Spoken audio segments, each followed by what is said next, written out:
तो भाई साहब आ गए आप लोग। तो हैप्पी जन्माष्टमी यार। सब लोगों को भाई भगवान श्री कृष्ण के जन्मदिन की बहुत बहुत बधाई भाई। आज के दिन भाई मौज करनी है पूरी। तुम्हारा भाई भी आ चुका है और वीडियो भी आएंगी यार अब, और डेली आएगी। डेली के डेली वीडियो आएगी अब अपनी, ठीक है। पूरी सीरीज लेकर आया है तुम्हारा भाई राधा रानी के ऊपर। क्या है ना भाई, मेरे ऊपर कृपा हुई है किशोरी जी की। तो बस शुरू करते हैं यार।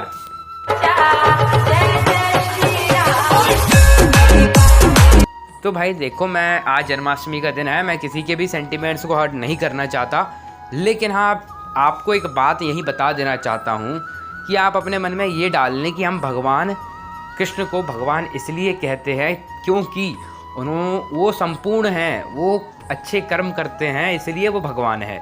और आप खुद सोचें, आपको किसी भी चीज़ से गलत सीख मिले, ऐसा कुछ हमारे भगवान श्री कृष्ण नहीं कर सकते।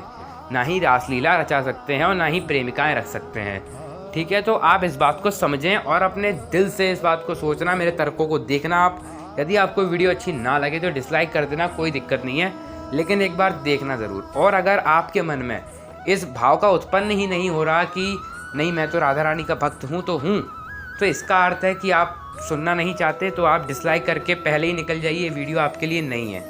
तो हम बात करते हैं राधा के बारे में। क्या राधा रानी कौन थी, क्या थी, सब बताऊंगा। तो भाई पहला अपन बताते हैं कि जो महाभारत है ना, उसमें राधा का कोई उल्लेख नहीं है। महाभारत में भगवान श्री कृष्ण से छोटी की छोटी चीज़ का उल्लेख मिल जाता है, लेकिन राधा का नहीं मिलता।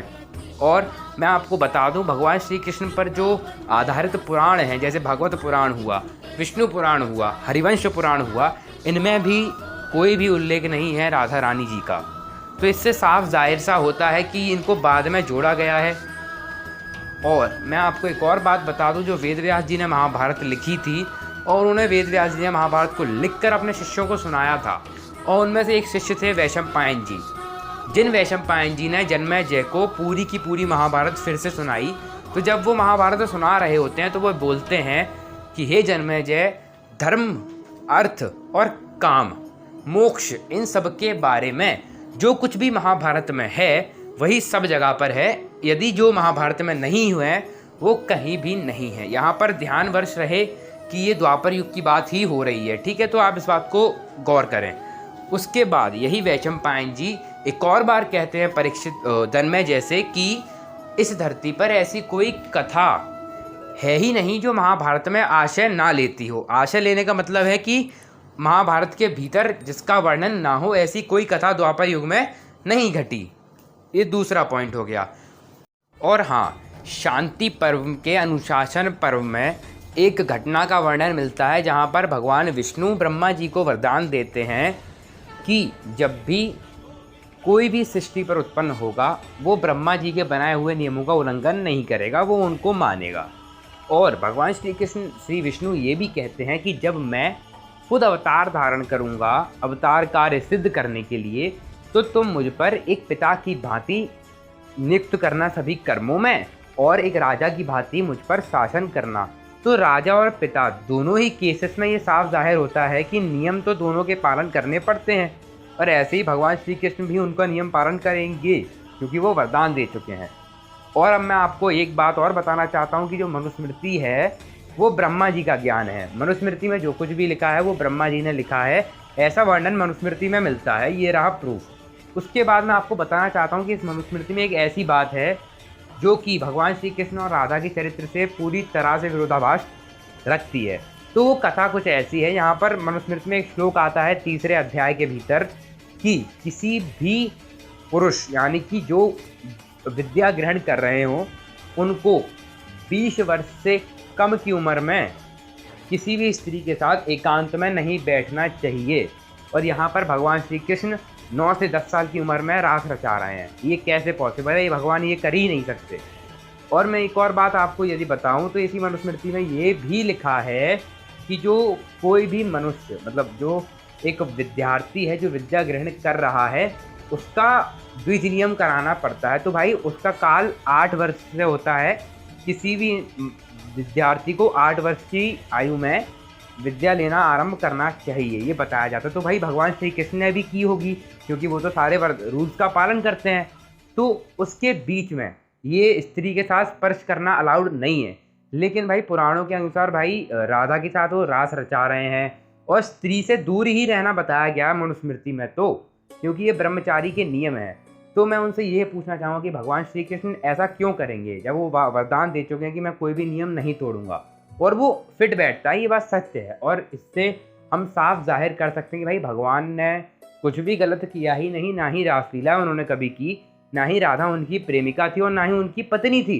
क्योंकि कई पुराणों में राधा जी का पत्नी होने का वर्णन आता है, लेकिन भगवान मनु कहते हैं मनुस्मृति में कि हमेशा मनुस्मृति में कहते हैं कि एक मनुष्य की आयु विवाह के लिए वो 25 वर्ष की होनी चाहिए, उससे पहले विवाह उचित नहीं होता।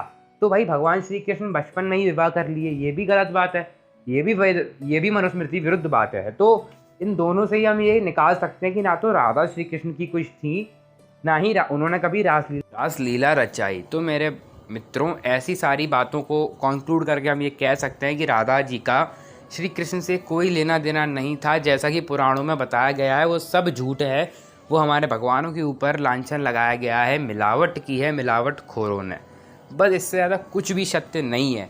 भगवान श्री कृष्ण गीता में खुद कहते हैं कि जैसे मैं कर्म करता हूँ, मेरे ही कर्मों का अनुसरण करके बाकी लोग भी कर्म करते हैं। इसका मतलब भाई भगवान ये चाहते हैं ना कि हम अच्छे कर्म करें, इसलिए वो भी अच्छे कर्म करके गए थे। महाभारत आप पढ़ो, महाभारत में कोई भी वेद विरुद्ध बात, कोई भी मनुस्मृति विरुद्ध बात भगवान श्री कृष्ण के चरित्र पर नहीं है। इससे साफ जाहिर होता है कि भाई पुराणों में मिलावट की गई है भगवान के चरित्र को गिराने के लिए, ये साफ है और इस बात से हम सिद्ध भी कर सकते हैं। और भाई भगवान ये नहीं चाहेंगे कि तुम भी जा करके बाकी औरतों के साथ रास रचाओ, नाचो रात में।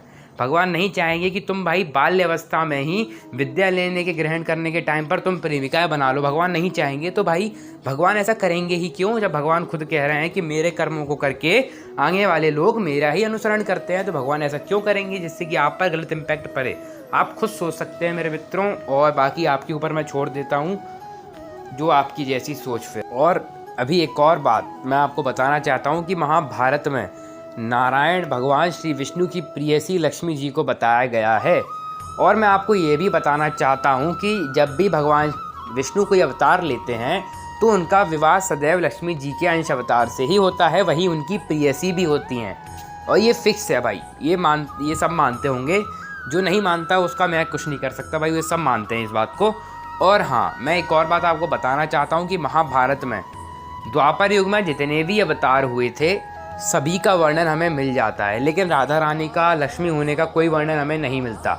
हमें तो राधा नाम की कोई औरत किसी दिव्य कन्या हो या ऐसा कुछ भी उल्लेख नहीं मिलता महाभारत में। ऐसा क्यों नहीं मिलता मुझे नहीं पता, हो सकता है तब तक राधा मिलाई ही ना गई हो इसलिए। तो आप समझ सकते हैं महाभारत में लक्ष्मी जी रुक्मिणी माता को बताया गया है और वही उनकी पत्नी भी थी सबसे, और वो उनकी प्रिय भी थी, ऐसा भी महाभारत में वर्णित है पूरी तरह से। तो इससे हम साफ जाहिर ये कर सकते हैं कि राधा का कोई भी रिश्ता भगवान श्री कृष्ण से कभी था ही नहीं, और महाभारत में राधा किसकी अवतार थी ऐसा कोई उल्लेख नहीं मिलता। और यदि कोई उल्लेख मिलता ही नहीं तो भगवान श्री कृष्ण की प्रेयसी वो हो ही नहीं सकती अगर वो लक्ष्मी जी का अवतार नहीं है। इस बात को हम इस वीडियो को यहीं पर समाप्त करते हैं और आज हम बोल देते हैं दावे के साथ कि भगवान श्री कृष्ण की प्रेमिका कोई भी राधा रानी नहीं थी, ना ही उनकी कोई पत्नी थी राधा रानी नाम की। और ये बात सच है मेरे भाइयों, जिसको मानना है वो माने। और आगे आने वाली वीडियो में जितने भी पुराणों में राधा का नाम है हम उन सब का खंडन करने वाले हैं, तो सब्सक्राइब कर लो मेरे चैनल को। बाकी धन्यवाद आपका। जय श्री कृष्ण भाई। जन्माष्टमी है, व्रत रखो और पूजन करो भगवान श्री कृष्ण का, ठीक है। चलो बाय बाय।